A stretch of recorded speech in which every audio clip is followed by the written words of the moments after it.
Now, the world's second largest economy is showing signs of trouble. Global brokerages are downgrading the Chinese economy. Debt is mounting, consumption is low, real estate is in a slump, unemployment is high, and the Chinese government has missed its estimated growth targets earlier this week, second time in a row actually in 2 months. So yes, the world is worried, and rightly so.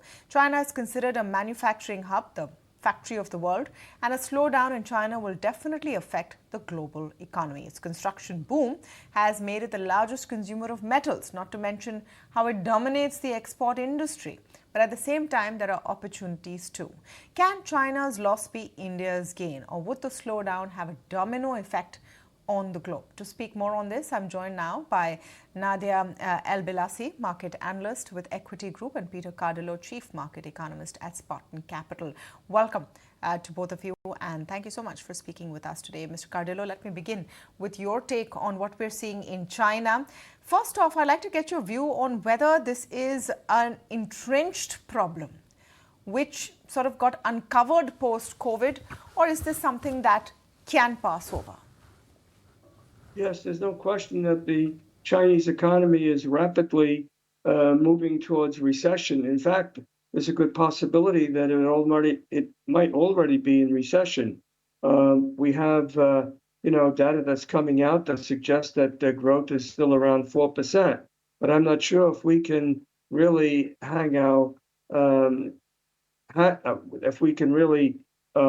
trust those numbers. The biggest sign that indicates that the economy is continuing to weakening is the attack on the Chinese yuan. The yuan is the offshore rate has moved above that 730 area. In fact, the People's Bank of China was actively in the market intervening this morning, selling dollars. I don't think that that's going to be long lasting. So we have a serious situation here, and that is the Chinese economy.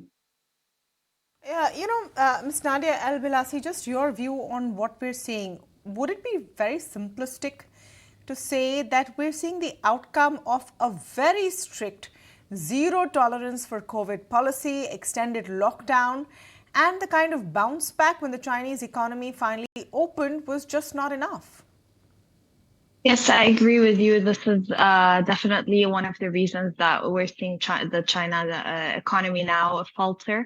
The zero strict COVID policies, the strict lockdowns, they made all the businesses lose out, and that's why we're seeing more stimulus measures.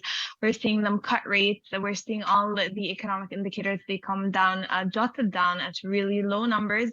However, I don't think we're going to be close to a recession yet. Yes, it's kind of belligerent to see that all these numbers, they come in that low, especially as the world's biggest oil importer. And that's really affecting oil prices as well. But I think, yes, I do agree that this is because of the slow recovery rate that we're seeing from the strict policies, the COVID policies that we saw. And it was moving slower than the rest of the world. And that's why now the recovery is definitely much slower than the rest of the world. Right. Peter, then the question comes about impact on the world. Obviously, if China is in trouble, it's going to be bad news for everyone. But from the Indian perspective, there is a school of thought that says that this might be an opportunity for India. I just like your view on that. Softening prices of commodities, for example, good for us. Here in India, opportunity to present yourself as an investment destination, an alternate investment destination, alternate export hub. Do you see any of that?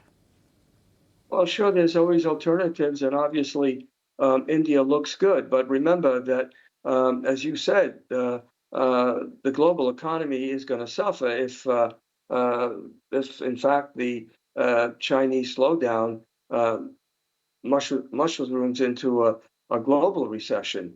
So, that means commodity prices are going to be headed lower. In fact, I think that oil prices are likely to move back down to the low $70 range. And that's not only based on what's happening in China, but also the Russian economy.